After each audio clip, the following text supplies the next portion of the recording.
നമ്മൾ ലക്ഷദ്വീപിലേക്ക് ഗോവ വഴിയാണ് വന്നത്. ഗോവയിൽ നിന്ന് ഫ്ലൈ 91 ലക്ഷദ്വീപിലേക്കുള്ള യാത്ര. ലക്ഷദ്വീപിലേക്കുള്ള വിമാനയാത്ര നമ്മൾ ഒരു മറക്കാനാവാത്തൊരു അനുഭവമാണ്.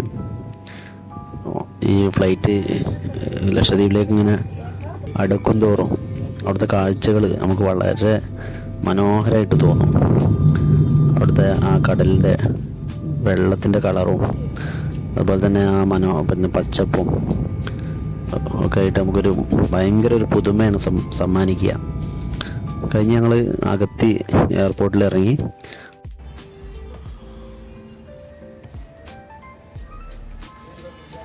ഇതാണ് നമ്മൾ റൂം വരുന്നത്.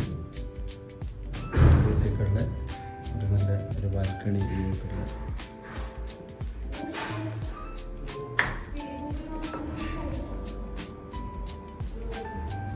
ഉള്ള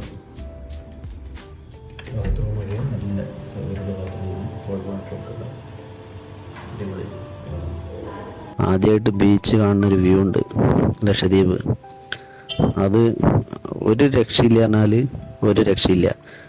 മണലുകളൊക്കെ അങ്ങനെ കഴുകി എടുത്ത മായത്തെ വെള്ള മണലുകൾ, പിന്നെ കടലിൻ്റെ കളറ്. ഞങ്ങൾ അവിടെ നിന്ന് കണ്ടതാണ് ഒരു മീൻ പിടിക്കുന്ന ടീമിനെ. നമ്മുടെ നാട്ടിലൊന്നും കാണാത്ത ഇത്തരം ഫിഷാണ് അവിടെ ഉള്ളത്. ഇതിനെന്താ പറയുക? ഇട്ട് വെന്തത് പറഞ്ഞ മീൻ. ഇതുണ്ടോ, ഈ മീനും ചോറും ഒരുമിച്ചാണ് വരുന്നത്.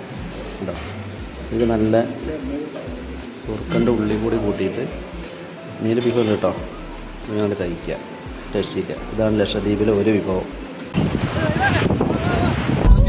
ലക്ഷദ്വീപ് സുഹൃത്താണ് ഉണ്ടത്.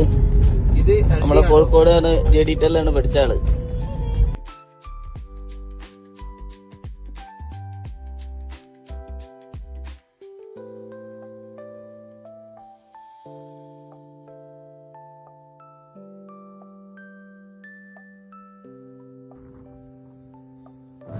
ഇതാണ് കച്ചേരി ജെട്ടി. ഇവിടെ നമ്മളിപ്പോൾ സീപ്ലെയിനൊക്കെ ഇറങ്ങുകയാണെങ്കിൽ ഇവിടെയാണ് ഇറങ്ങിയിട്ട് ഇതിലൂടെ ഇങ്ങനെ കയറി വരിക ചെയ്യുക.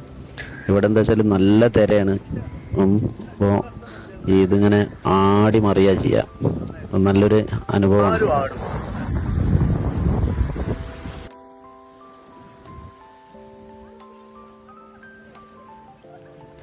ഈ വിഷ്വലൊക്കെ വൈകുന്നേരം 7:30 മണിക്കാണ് നമ്മൾ എടുക്കുന്നത്.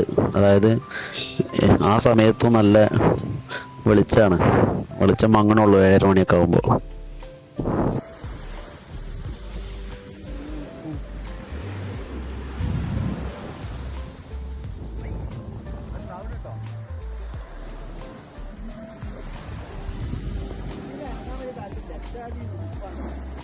ഹിലാഞ്ചി കഴിക്കേണ്ടത് എന്ന് വെച്ചാൽ തേങ്ങാപ്പാലും പഴം കൂടിയും കൂട്ടിയിട്ട് ആണ് ഹിലാഞ്ചി കഴിക്കേണ്ടത്.